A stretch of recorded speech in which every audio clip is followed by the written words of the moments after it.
it's your girl Meek, and I'm back with yet another episode of the Pick Meek podcast. It's me, your host Meek. Today, I want to discuss why I do not agree with casual sex. I speak about it often, but today is the day that I'm really going to get deep down into my own personal life and share with you why I do not agree with casual sex. It's going to begin with a small story time. It's going to start with me being very transparent. Please utilize this information as an educational piece. Please do not use this to attempt to hurt my feelings, slander me, or disrespect me in any type of way. I am only sharing my own personal experience to help educate people from making similar mistakes from what I made. Okay? This is all to teach learning. Okay, somebody needs to step up and let people know that it's just like it's not what everybody think it is. So I will fast forward. No, I will rewind you back. How many years we need to rewind back? I will take you guys back 13 years. This was a very difficult stage in my life. For me, I was lost as a person. I needed some guidance. I didn't have any guidance, and unfortunately all I had was the sisterhood. What was difficult for me during this phase of my life was boys didn't like me. It's like, well, boys ain't like you, and it's like, no, boys didn't like me. So I've always had this phase, but I've never had a body. Like, I had to work and build my body. I'll share more details about that one day, but I had to build a body of strength training to save my life and build me this amazing body. So it's like I didn't have this before. So in high school, I wasn't everybody's cup of tea. Like, I've always had a nice set of legs, but I didn't have any bottom. Like, my butt was so flat. I had an everlasting back. It went from my neck to my ankles, and it just was like a long ass day. So like, boys didn't like that about me. I've always had like an acquired personality. So I'm like an acquired taste is what I say. Like, it's either you like me or you don't. Like, I am not for everybody. Like, I am not, my parents did raise me to be outspoken, open-minded, and absolutely realistic. I am not an optimist. It kind of seems pessimistic, but I'm very, very woke.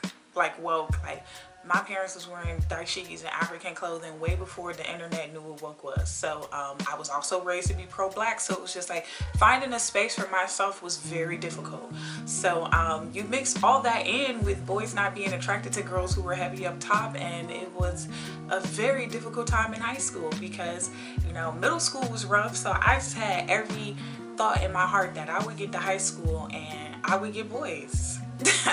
And no, I didn't. So I didn't really like the bad boys. I speak about that often. Like, my type has always been what everybody considers the corny type. I don't like to call them the corny type. I call them legacy people. So legacy children. Like, I was absolutely in love with this guy who was the third at my school, and I was like, I want to go with him because if we get married, I can carry his fourth. Like, that was like my dream back then. It's still a dream in my mind now. So like, I'm gonna have somebody's baby, like, for real, and carry on their legacy. So it's just like, that was what I was on back then. Like, I knew I could identify which men was gonna be something, and that one, y'all, he is something. Everything that he said he was gonna do then, he is doing now. And it's like, I missed out on a great V train. Okay, the one that got away, let's talk about it. That's a real thing, and I had a real one that got away. And it just was like, for me, he was somebody who kept telling me, like, I cannot date you unless you are sexually active. Like, you do not have enough bodies. I do not want you to be clingy to me. And it's just like, you know, once you get some experience, it'll be cool. And it was like, okay, that's weird, but that's what he told me, and I liked him. So it was like, whatever. So I went and got me some experience, and getting experience literally backfired. And it wasn't like he was the only boy that told me that. Like, his opinion mattered the most because he was the one that I liked the most, but he wasn't the only one that told me that. Like, I had male friends that was like, nobody wants to date a virgin. I had female friends that was like, no, you have to get rid of that virginity, nobody's gonna take you seriously. So it's just like, everybody that was around me was encouraging me to participate in sex. So it's truly unfortunate because if I would have had better guidance, like, hindsight is 2020, if I would have had better guidance, I absolutely would not have taken that step. What could I have done differently? Talk to somebody who could let me know, like, this is not the end of your life. Like, I wholeheartedly thought, like, if I can't get a man in high school, I'm not going to be able to get a man as an adult. And it's like, if I can't get a man as an adult, how am I going to live out my dreams of being a wife and a mother? So it was just like, no, like, this is not fair. So if men want me to be more active is what you get, right? So I had to do like a transformation. I had to change my personality. I had to become more harder, because if I was going to participate in the active casual sex and be out there, I couldn't be an emotional woman. I couldn't catch feelings with every guy that I slept with, because obviously that wouldn't work, right? No, that doesn't work, because you're not supposed to like all of them. Duh, so many rules to when you're out here on the market. So for me, genuinely was young and dumb. I went on this endeavor when I was 17 years old, okay? It's not like I was a grown-up. It's not like I had the mindset that I have now 100%. Like, I was a child. Like, I was a child trying to operate in an adult space, and essentially I had no business participating in sex because emotionally I wasn't ready for it. Like, back then I was so insecure about myself. Like, I suffer from a little bit of body dysmorphia. That's something that I legitimately suffer from. Looking in the mirror, I don't necessarily always see what I naturally look like. So back then, I used to think that I was fat. Like, I wouldn't even get undressed. So it's like, something as intimate as that moment, maybe I shouldn't be participating in it, because I'm not even ready to fully express myself to get completely naked with someone. So why would I be in here doing this? But I was doing it, just a lost little girl. So, you know, I can honestly say that I was young and dumb. I tried to get out here. I tried to do a little bit of moving and shaking, and it wasn't for me. It wasn't a whole bunch of people, and it wasn't a long period of time. It was a very short period of time. It was maybe a capacity of like 2 months, and it wasn't like hundreds of people. Like, I was still 17. I still had to go to school, and I still had rules and standards about myself. Like, I'm always going to have rules. I'm always going to have structure, because I had a daddy. So my rules were, I would not under any circumstances deal with a dummy. Like, I do not care. Nobody is ever that cute where I'm about to deal with a dude with less than a 3.0 GPA. I went to one of the smartest schools in the city, and I was not about to be dealing with no dummy. Like, no, it wasn't happening. I listened to the sisterhood. The sisterhood said that when you are out here out on the market and being casual, you're supposed to look for big P's. You know, big P's. They're supposed to be packing. They're supposed to be carrying in that package. And boy, did I find that. I tell people all the time, like, the Lord be blessing me. Like, the Lord be blessing me. I cannot complain. So it's just like, all right, those was the checkoffs. And I like guys that play football. Like, I love football players. I love football players. Like, one of my favorite positions back then was like running backs and cornerbacks. Like, if you ran the ball, it was like, I loved you. Like, and it's just like, that's my ideal body type as well. So like, when I like men, that's what I go for. So it's like, I like that. So, you know, I just was out here for like a couple weeks. I messed around and I got pregnant. Again, not a whole bunch of people. It was not a whole bunch of people. I don't want y'all to think for 1 second that I just was out here and it was like, okay, she had 5 people per day. Like, no. I've always had self-respect for myself. I've always given myself a maximum of people that I could be with at one time. I had rules. I couldn't under any circumstances be having people in the same day, because it was too much risk that came with that. I would not sleep with anybody who I didn't know their first and last name, their date of birth, and the last 4 of their socials. And it's like, girl, are you a bill collector? No, shit happens, okay? Shit happens. And I made sure that I kept a list of everybody that I had participated in the act with, and what school they went to, because I was not big on dating the boys at my school. Like, I think I only dated like 2 guys in my school, honestly. So it was like, I was at other schools. The boys at my school didn't like me, so I was at other schools. Like, at other schools, boys liked us because I went to Hay. And it's a derogatory statement, but everybody loved the Hay hoes. Like, that's what they say. Everybody loved the Hay girls. Like, and we were such a good time. Like, we were a blast in the glass. Like, it was like, they're so smart, and then they're so fun. Because you had to have a 3.0 GPA to go to my high school. They didn't play that, okay? They didn't just let anybody in. You had to be some of the brightest and the best in the city, okay? So, anyway, everybody liked us. Like, everybody wanted a Hey girl. So, getting boys outside of my school wasn't an issue. It was getting boys in my school. And I wanted boys, like, at my school, like, because those boys had a better chance Duh, it was handpicked out the city. Like, what do you mean? Like, we were all like hood children, that because everybody was like from black area, but we were all like hood children who had so much potential. Like, we was gonna be the ones that made it out, period. Like, so it was like those was the ones I wanted, but my type has never been I'm never my type.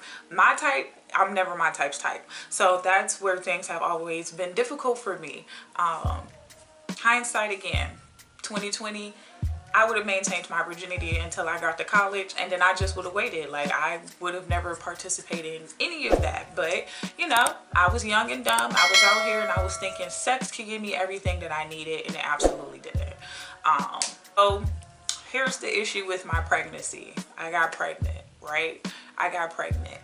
Full disclosure, I knew everybody that I had sex with. I knew all the dates that I had sex with people. The issue, my doctors could not determine when I got pregnant. And a lot of people, and I hate when people get on the internet and be like, every woman knows who she's pregnant by. I know women that's been testing men for years. No, they don't. No, they don't. And when you're really out here and you're not diligent, you really don't know.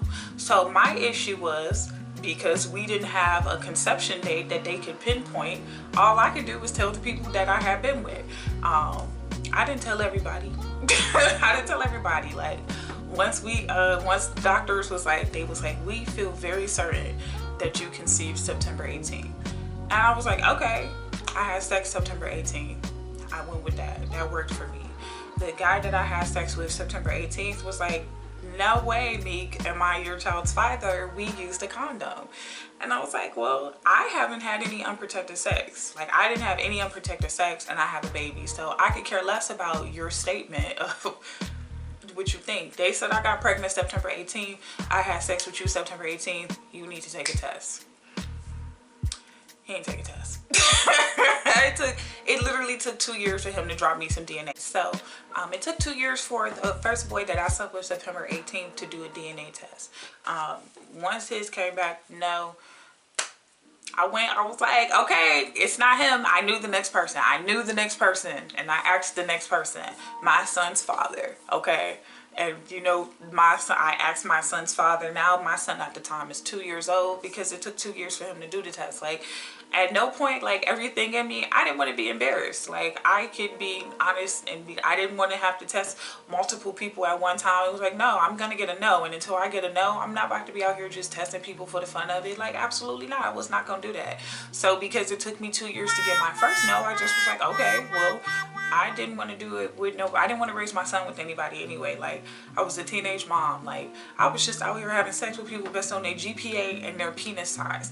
I knew for a fact that I couldn't have been out here selecting the very best person, and I didn't want to raise my child with them. I'm sorry, not sorry. Like, yeah, your GPA was good, but I couldn't say in that moment that I felt certain that everybody had an awesome personality, because I wasn't vetting these boys. Like, I wasn't really spending no time to genuinely get to know them. Like, I was doing little kid 17-year-old girl stuff. Like, it was no way I could sit up here and confidently say, yeah, I was dating these men and I was vetting them and I knew wholeheartedly they would make awesome fathers. No, I didn't. No, I didn't. I can tell you one thing that I did do. A lot of the guys that I was intimate with during my high school phase, most of my life, came from two-parent households. Like, every man that I had been with in that period, you know, all of them, all two of them, like, you know, all of them, they had a mother and father, and actually both their parents were married, actually. So yeah, no, it's not like I wasn't doing goofy stuff. I wasn't out here with no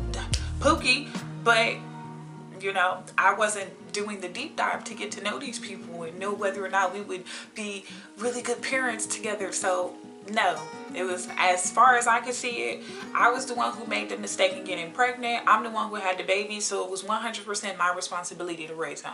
Like, I was a feminist real bad back then, so it was like my baby, my choice, my decision. Like, I didn't want nobody to help me with my son. I didn't like, I was like, I don't want them. Like, as soon as I dropped that load, I was like, I'm gonna get him a stepdad. I didn't want whoever the biological father was, but I absolutely wanted him to have a stepdad.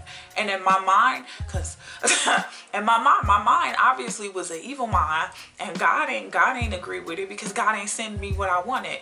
My mind, what I was gonna do was I was gonna get a boyfriend as soon as my son was born, and I was gonna tell him that was his father.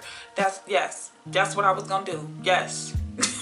Yes. And it's like, I have to, again, this video is for educational purposes. Please do not try to drag me, because I am not the 17-year-old girl who made that decision. I am a 30-year-old woman at this rate, and this is not anything that I would do now. This is not a part of my character. These decisions were absolutely made out of pain. So please give me grace when you are listening to this. Please do not try to diminish me and who I am, and please do not assume that this is who I am today, because that was 13 years ago.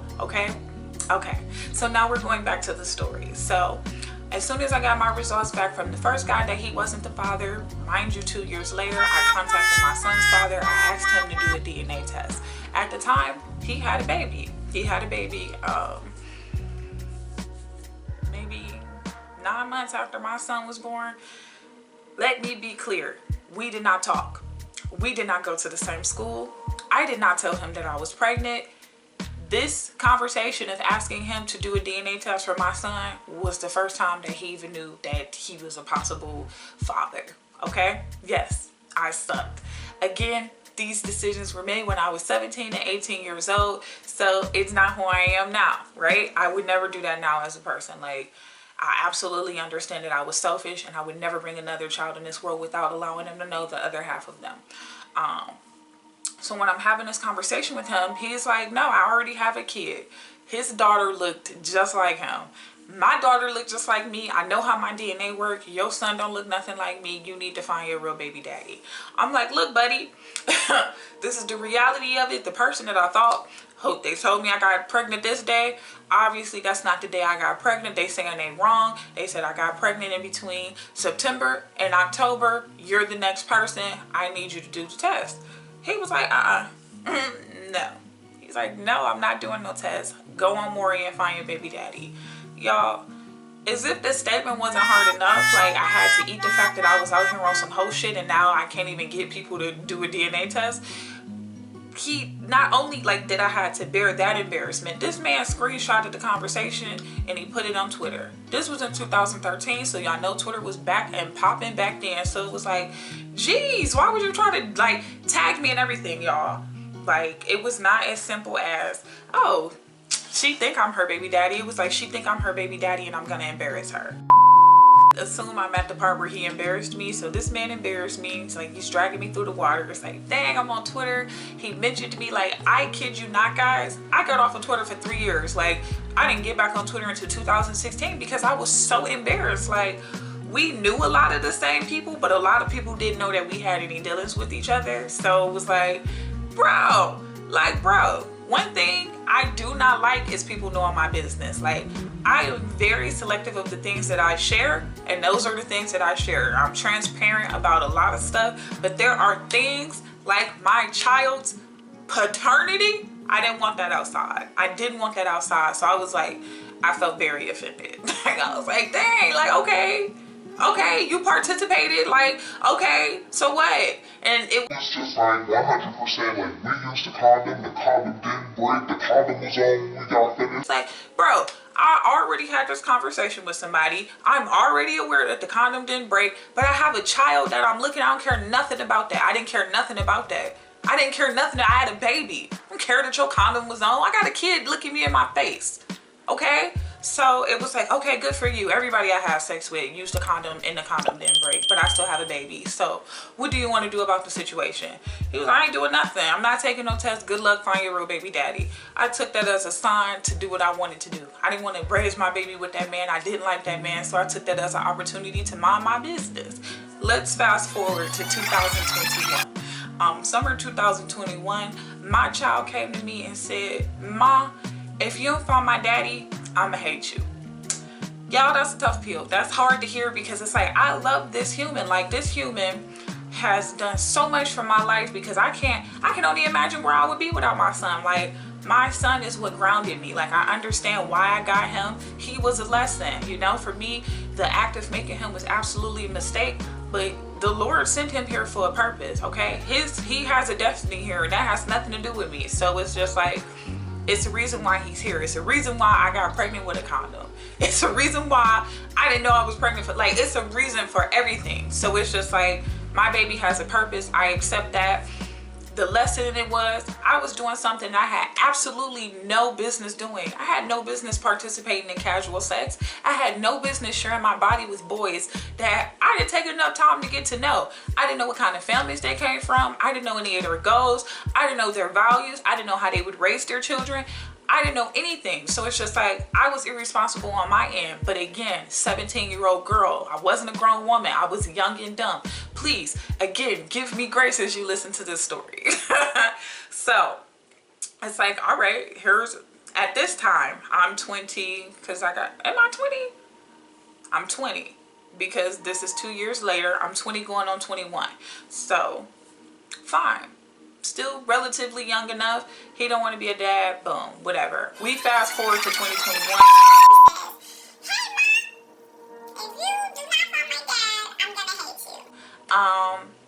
That was a tough pill to swallow. I literally had to mentally prepare myself. I go to therapy. I talk about therapy all the time. It took me 6 months to prepare myself for that conversation. It was like, the last time I asked this man to do a test, I was so embarrassed. Like, he genuinely embarrassed me more than any human has ever embarrassed me. Like, I had never felt so ashamed in my life. So it was just like, I didn't want to ask him. Like, I had to prepare myself. Like, this man has his own issues that he's dealing with, so he's not the easiest person to deal with. How he views life is very different from how I view things. So it was just like, I don't know if I can necessarily do this, but I knew it was on the line, a relationship with my son, and I absolutely didn't want my baby to resent me. Got the DNA test February 12, 2022, 99.97%. This man is my son's biological father. Oh no. I missed out on a whole decade of his life because I didn't think I could be his father. And this is why I'm here, to tell you why you shouldn't participate in casual sex. Nothing is 100% against preventing child reproduction, except for not participating in the act of sex. You can get on birth control, you can do the pull-out method, you can remember your ovulation schedule and know when to have sex, but at the end of the day, the only thing that's 100% foolproof is to not participate in the act at all. If you're gonna put yourself in a position to be having sex, it should be with someone that you have truly vetted, someone that you have truly gotten to know. I honestly want to tell y'all it should be somebody that y'all married, but you know, we're in 2023, so I don't think that's something that most people are participating in. But it should be somebody that you have gotten to know, somebody whose mindset that you've learned, somebody whose goals that you learned, and absolutely their values, because visuals do not raise children. Mindset, values, and goals is what raise your children. If you don't have any goals for your children to amount to anything, you're gonna raise shit people. Okay, it's as simple as that. It don't matter what race you got, what race you are, how much money you got. If you don't want more for your children will not be anything. You need to be sure that whoever you are reproducing for, that's not their mindset. You need to be sure that whoever you are procreating for, they got more in store for your child, because you don't just want anybody being responsible for raising your legacy. It's your legacy, and you don't just want anybody to have control over it. Okay, just because someone has the reproductive structure to reproduce does not mean they have the capacity. Okay, I'm real quick to call a woman an incubator. Just because you can carry your child does not mean you're a mother. Women lay down every day and have babies. Not every single one of them get up and be mothers. So if you know that you are that type of person that lacks wherewithal, the ability to be responsible, someone who is selfless, because being a parent is a sacrificial job. It's a sacrificial job. So if you're someone that's 100% into being selfish, you don't need to be having no baby, and you don't need to have no baby with nobody who's selfish, because those children that are born to selfish people are absolutely left in the dust and neglected. We don't need more children that's experiencing that and the least bit. So if you're not with a healthy mind, if you're not with a healthy state, if you don't come from a healthy family, truthfully, like if you have too many generational curses that's floating around in your family, I actually don't encourage you to have children. I don't think you need to bring children into chaos. I think that it's a lot that needs to be done before children are brought here, you know? And when you out here having casual sex and you just having fun and you're going off of a feeling, these are not the things that we think about, okay? I can speak from prior experience. Granted, I was 17, so of course these weren't the things that I was thinking about, but in general, like when we're thinking, all of us, any of us who are thinking with our smaller head, we're never thinking about the bigger picture. So I want to discuss why we need to slow down on that as a whole culture, us as a group. We all need to give that up. Giving away ourselves freely to anybody who has not put in the respective work to deserve our bodies is just ridiculous. To sit here and have sex with a man simply because he wants to have sex with you is stupid. And you want to have sex with him because what? He's attractive. He said all of the right things to get you out of your underwear. What value does that man carry? What kind of man is he planning to be? What does he like? It's not enough that's being decided. One thing I cannot stand is when I hear you women get on the internet and be like, well, you know, he turned out to be this.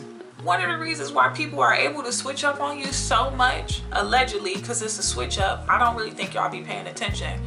One of the reasons why you feel like these people are switching up on you so much is because you did not invest the time to truly get to know them. You are not learning these people's characters. You are not learning how these people handle hard times. You're not learning how they handle anger. You're not learning how they handle issues, death, stress, poor financial life issues. Like, life happens to every single one of us, but how you handle your life, that is how I determine whether or not I can be a part of your space.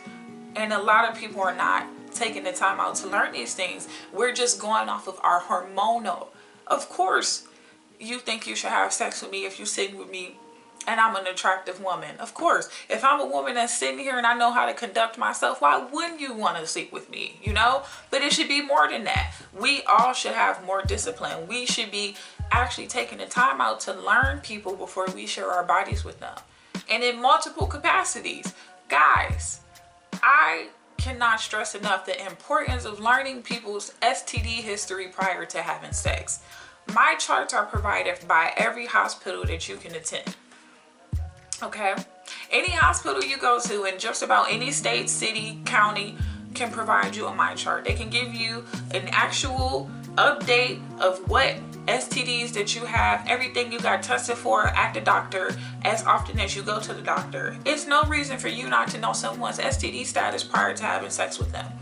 If discussing their STD history with you is an issue, you should not be having sex with them. If it is a secret what kind of history they had, you should not be having sex with them. That is someone that is very dangerous. You should not have sex with anybody that's too irresponsible to take themselves to the doctors to make sure that they're fine. That's very irresponsible. And if they don't care about their body, you better bet your bottom that they don't give two S words about yours. They're not going to care about what they bring you. They're not going to care about anything that happens to your body because they don't care about their own. They're out here playing Russian roulette with their lives and they out here playing with yours too. Please protect yourselves at all costs. And that begins with the conversation. May I see your mind chart? You would like to have sex with me, but I would like to know, I would like to have a full round of STD panels conducted on you before I experience sex with you. Like, if that's too difficult, then you're not the person that I need to be having sex with. Case closed. Get out of here. Why am I leaning so much on this? Guys, the STD rates and the Black community has gone absolutely crazy, okay? I don't know if y'all know this, but listen, in 2018, these are from the CDC. I'm going to put the links in the description because everybody cite your source. I'm going to cite the source for you guys, okay? I'm going to cite the source. CDC, this is from the CDC. These results are from 2018, so they are a little old. What's that, 5 years old? But good enough for me, okay? In 2018, 42% of the 37,968 new HIV diagnoses belong to Black people. That's almost half, y'all. That's almost half. I don't know what's going on, but that's really crazy. We have HIV at a higher rate, 116.3 per 100,000 population per 100,000. So if it's millions of people, that means like hundreds of people at a time are getting this thing. This is crazy. Like that's too many people, okay? Too many people in our community are getting this.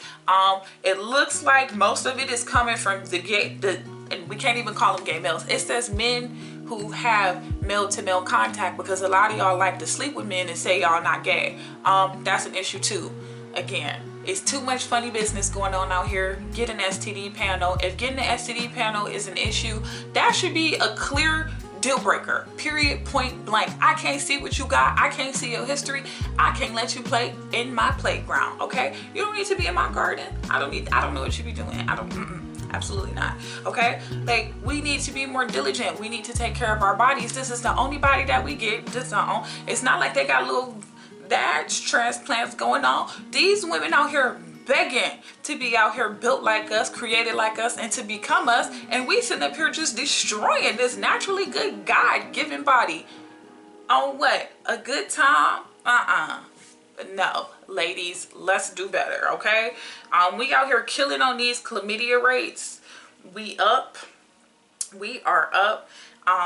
Personally, African American women like us, I only like to discuss me and my group on my pod. Okay, it's a lot of y'all, like y'all got other stuff. All right, this is us. Okay, so us, chlamydia, black women are 5 times more likely to experience chlamydia than white women. Okay, we have it more.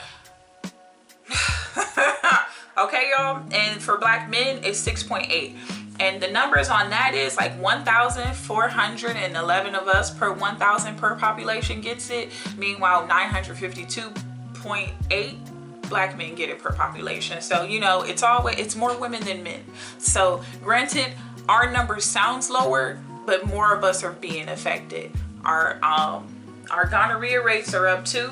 Apparently, y'all giving this to the babies a lot. Like, I didn't even know this, but there's a particular gonorrhea that I don't know how to pronounce, but we have it 8.5 times more in our births than white people. It's too unhealthy. It's unsanitary, and one of the main reasons why we're able to spread these STDs so much is because we all like the same people. Newsflash, ladies, we all like the same man. For the most part, we all like the same 30% of men. It's a hard fight out there. I'm willing to fight to the fittest for it. You know, I'm absolutely willing to do all I can to show a man that I'm the best option. Y'all not so much, and the rest of y'all gonna have to share. Why am I not gonna have to share? Because I'm gonna discuss these STD rates with my man, and he ain't even gonna want to roll the dice out there with y'all. Y'all don't maintain discretion. It's like, get a side chick for what? So it can get all over the internet. Y'all don't maintain discretion. Y'all don't respect yourselves. Y'all don't care about y'all bodies. Most of y'all stink. Newsflash, they talk about it all the time on the internet. Most of y'all stink and got BV, and my man don't need to be finagling. I used to be cool with a man exercising options, but with these STD rates, I don't even know who he gonna go outside and play with. Who he gonna go outside and play with? No, my man can't. So I get it. Y'all is nasty. I am looking for a man that practices more discipline and has more self-respect for himself and is very mindful of his seed and who he gives himself to. That's always been my bag for the most part. And the one time I slipped up, boy, did I slip up. That's what you get. Tried to love the wrong man, but that's because he was trying to be a stepdaddy, and no stepdaddies are far and few in between, y'all. So I was trying to rock out with my cock out with it, but I learned a very valuable lesson that you can't do that with everybody. So cut the casual sex. Just cut the casual sex.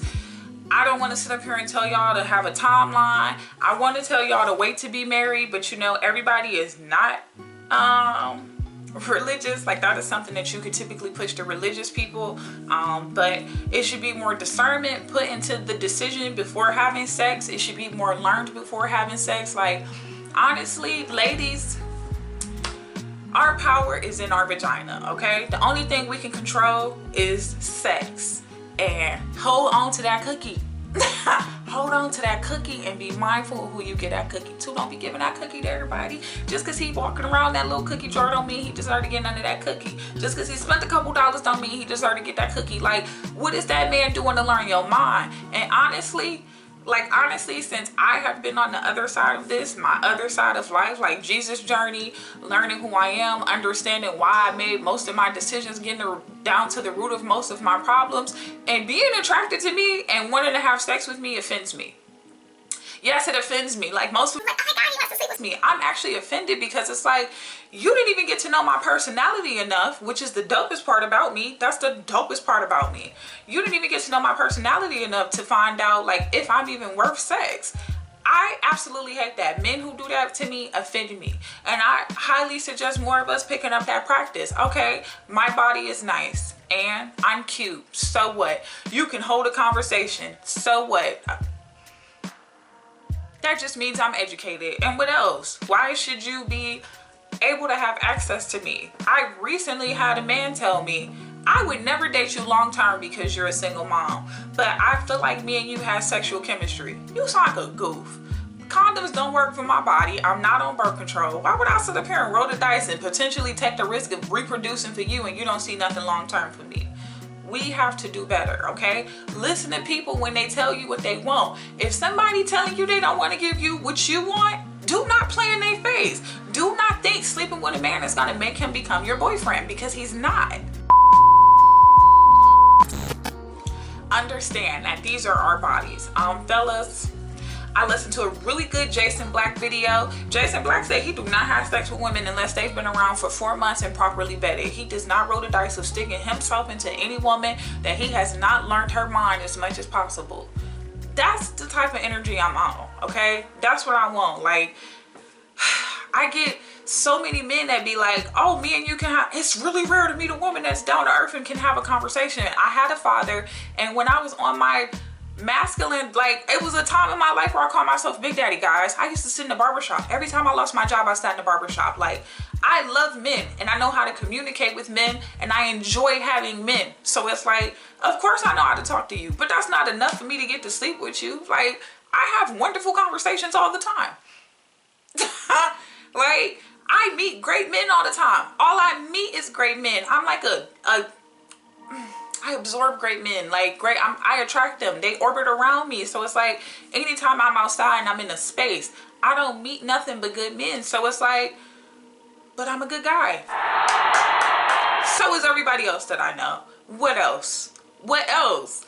And just because these men say stuff that sound good to you, that still doesn't mean you should give up the cookie. Because make sure his mouth aligns with his actions. Make sure what he's talking about lines up with what he's doing. And if he's telling you he's gonna do something and he never does it, he never shows you, sis, close your legs. Keep them knees closed. Keep them legs closed until somebody show you that they worth it. Fellas, stop just sleeping with anybody. Having a nice body and having a good conversation is not grounds to sleep with a woman. A lot of these women are messed up mentally just as much as y'all. We were all raised by the same toxic women who didn't know what to do with us, teaching us bad doctrines, and that we're just out here pushing out. So it's just like, everybody needs grace. Everybody needs everybody on both sides. I'm not going to say there are more men that are better than women, or I'm not going to say more women are better than men, because to me, all of you guys suck. It's problems on both sides, okay? It's just as hard to meet a good man. It's just as hard to meet a good woman. And it's like, for whatever reason, I'm going to say this because this is really on my heart. I don't know why you like-minded people don't like each other. Like, y'all literally be what y'all are, and then when you get what you are, you don't want it. And then it's like, why aren't you, if you know that you're someone looking for just a casual good time, why would you be in my face when you know that I want a husband? That doesn't make sense. And then instead of wasting my time and your time to see if you can get me to change my mind, why don't you choose one of them women that's following behind Sexy Red, who got a brown booty hole and ready to pop that pig? Why you in my face? That really grinds my gears. Like, I don't understand. I don't know if it's the chase, if it's the excitement, if it's the, oh, let me see if I can get her to change her mind. But that really pees me off a great deal. Like, it's so many women out here that are, I see these women that are on the internet that's literally like, I'd rather be a side chick than to have a husband tell me no. And I'm telling you right now, I want a man that runs me. Like, the amount of men who keep telling me like, I need a woman to step up because I'm tired of leading. I have never in my life met so many men that's tired of masculinity. And it's like, I'm not a woman that practices conditional femininity. Why y'all keep coming over here? Why do y'all keep saying y'all want a feminine woman and then coming over here to me, seeing that I'm feminine, and then being like, well, can you step up and be more of a leader? No, I'm an indecisive woman. Leave me alone. I am not what a lot of y'all want. A lot of y'all want what y'all mothers are. Y'all want strong, independent women. And y'all need to stop seeing the women that's not that and trying to make them that. Stop trying to make me strong. Understand the only thing I want strong on me is my legs, okay? The only thing I want to lift is these weights while I squat. I don't want it, no. I don't want no pressures on my shoulder. Like, please spare me. And I'm going to say this and I'm going to be done because it's time for me to go get my car from the shop. You people who like to travel, this week I'm gonna do another video. I had to deactivate my Hinge account because I met 15 men who only want to travel. It's a whole Instagram full of women on Kendra G looking for traveling. They want to go on trips. I am not that, okay? I'm 30. I'm almost 31. I do not have that much time before I reach geriatric pregnancy. I want to have a family, okay? China will be there, all right? I promise to God, all them countries gonna be there when my other set of children get old enough, okay? And if I pick the right husband, if the right husband picks me, if I'm in the right room and I'm in the right men's faces, vacationing won't be an issue with our children. Like, I stay down now because I was 18 when I became a mom. I live in the hood. Going on a trip and coming back to the ghetto is not no dream of mine. That's crazy to me. And sorry I don't have an impoverished mind, but leave me alone. It's a bunch of people with impoverished mind who think life is only about traveling. No, life is about the people that we have and the people that we leave here. And making sure that my son has his needs met is way more than me going to get on no plane and getting some experiences. Like, I already ain't give him no daddy. I don't need to give him a half-ass mom too. So no, okay? Y'all all just need to do better. We all need to do better. I'm gonna do better, y'all. Every day I'm growing. Every day you need to grow. And don't have casual sex. Okay, that's the moral of the story. Do not have casual sex. Be sure to like, subscribe, and share this video. Follow me on the socials. I am on IG and I am on X. Pick_Meek. Tell a friend, tune in. Tonight I will be live with The Cart Before the Horse. Be sure to subscribe there. This is the Pick Meek podcast. I'm your host, Meek, and I hope to see you guys next time.